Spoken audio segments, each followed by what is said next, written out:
তারেক রহমান আজকে তিনি প্রধানমন্ত্রী তার অফিস কক্ষে লাইট এবং এসির ব্যবহার তিনি কমিয়েছেন এবং সেই সঙ্গে সব মন্ত্রণালয়কে সবাইকে বিদ্যুৎ এবং জ্বালানি সাশ্রয়ী হওয়ার জন্য আহ্বান জানিয়েছেন। বাস্তবতা হচ্ছে ধরুন বৈশ্বিক যে পরিস্থিতি সেই পরিস্থিতির আলোকে আজকে আমি নিজে দেখলাম যে বিভিন্ন পেট্রোল পাম্পে আমি এক জায়গায় দাঁড়িয়েও ছিলাম যে ঘটনাটা কী ঘটছে। সেখানে দীর্ঘ গাড়ির লাইন, প্রত্যেকে এসে বলতেছে ফুল ট্যাঙ্কি, মানে ফুল ট্যাঙ্কি তারা অকটেন পেট্রোল ডিজেল ফুল ট্যাঙ্কি নেবে। মানে এইটা একটা নতুন সরকার মানে চ্যালেঞ্জে পড়ছেন কিনা আপনারা?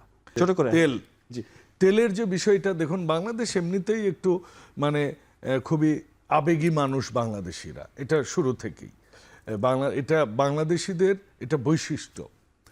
আমাদের তেলের রিজার্ভ কিন্তু মার্চ পর্যন্ত আসছে। তো যদি এই যুদ্ধটা প্রলম্বিত না হয়, হ্যাঁ, তাহলে কিন্তু এই সমস্যাটা হবে কথা না। এবং আমার ধারণা ইরান চাইবে যুদ্ধটাকে প্রলম্বিত করার। আমেরিকা হয়তো যদি তাদের আর্থিক বিষয়গুলো অলরেডি তারা এটা নিয়ে আলোচনা করছে, মাত্র 2-3 ভোটের ব্যবধানে ট্রাম্পের রেজুলেশন পাস হয়েছে। তো কাজে আমার মনে হয়েছে যে এটা আমেরিকা 53:47, হ্যাঁ 53:47। তো এইখানে আমার কাছে মনে হয়েছে যে আমেরিকা এটা মাঝপথে এটা অফ করার এটা আমার ব্যক্তিগত, কারণ তারা আর্থিকভাবে এমনিতে অনেক লোনে আছে, তাদের অর্থনীতি এখন অনেক ভঙ্গুর। তারা আমার মনে হয় যে আফগানিস্তান থেকে শিক্ষা নিয়েছে, ইউক্রেন থেকে শিক্ষা নিয়েছে এবং তারা আমার মনে হয় ভিয়েতনাম থেকে যে শিক্ষাটা নিয়েছে।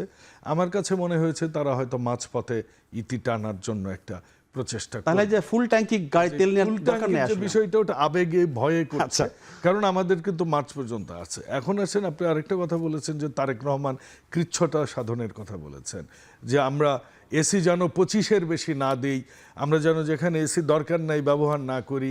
এটা কিন্তু এই যুদ্ধকালীন সময়ে উনি বলেন, উনি কিন্তু শুরুতেই দেখেন ওনার গাড়ি বহর কমিয়ে দিয়েছেন, উনি সিগন্যাল ক্লিয়ার চাচ্ছেন না, সাধারণ জনগণের মধ্যে উনি চলাফেরা করছেন। উনি শুরুতেই কিন্তু বলেছেন যে আমাদের কৃচ্ছ্রতা সাধন করতে হবে। অ্যাকচুয়ালি বিষয়টা কি, যে বাংলাদেশের যে অর্থনীতির যে বিষয়, আমরা যে দর্জিগিরি করে যে টাকা ইনকাম করি আর মধ্যপ্রাচ্য থেকে যে ডলার আসে আমাদের, বাবুল এই জিনিসগুলো দেখতে আসলে অনেক সুন্দর, খুবই ভালো লাগে, চোখে দেখার মতো। দিন শেষে মানুষ অবশ্য মৌলিক অধিকারের দিকেই বেশি লাস্ট কথা